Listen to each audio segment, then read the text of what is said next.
Bon, après Pierce Brosnan, on va avoir l'ère de Daniel Craig avec son premier film sorti en 2006, Casino Royale. Alors, on va suivre les premières aventures de James Bond, donc, qui suit le roman de Ian Fleming, écrit en 54.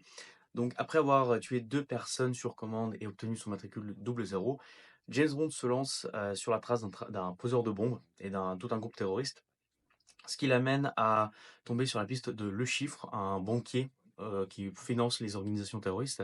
Et ce dernier organise une partie de poker pour un petit peu gagner l'argent qu'il a perdu, car James Bond a déjoué ses plans. S'ensuit une grande partie de poker, et ensuite une partie de l'aventure du film où James Bond va vivre le parfait amour avec la femme qu'il a rencontrée, Vesper Lynd. Je résume ça de façon très vraie parce qu'il y a beaucoup de spoil en fait, sinon si je raconte tout. Alors, le film, que dire? Première chose, l'écriture est incroyable. Vraiment, le film est très très bien écrit. Il est très bien rythmé. Vous avez des dialogues en petits oignons.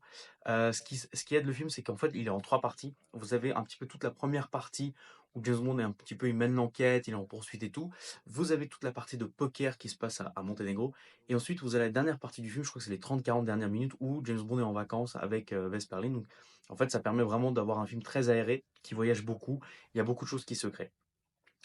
Le film est très violent, il y a beaucoup de réalisme. Clairement, on va un petit peu s'inspirer de la saga Jason Bourne, un sorte de reboot. Sans pour en déplaire beaucoup de fans disent voilà, c'est une trahison à la saga, on part dans un film d'action lambda. À vous de voir. Moi, personnellement, j'adore ce film.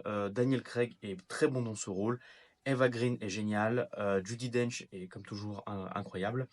La réalisation de Martin Campbell, le même qui avait réalisé GoldenEye 10 ans auparavant, est toujours au top. Bref, c'est un film que j'adore personnellement. C'est là, je crois que ça doit être un de mes James Bond préférés. Je lui donne la note de 10 sur 10. Vraiment, c'est un excellent film. Est-ce que c'est un bon James Bond? La réponse est non. Je vais être clair et net là-dessus. Ce n'est pas un très bon James Bond parce que on casse les codes. On est beaucoup trop dans l'action, dans le physique et tout. Il y a moins de sensualité, il y a moins de, un petit peu le côté English, British, vous savez, un peu infiltration, un pro espionnage. Clairement, on va plus miser de côté Batman Begins que espion anglais. Donc voilà, à découvrir, à redécouvrir, mais sachez que moi personnellement j'adore ce film et je le défendrai.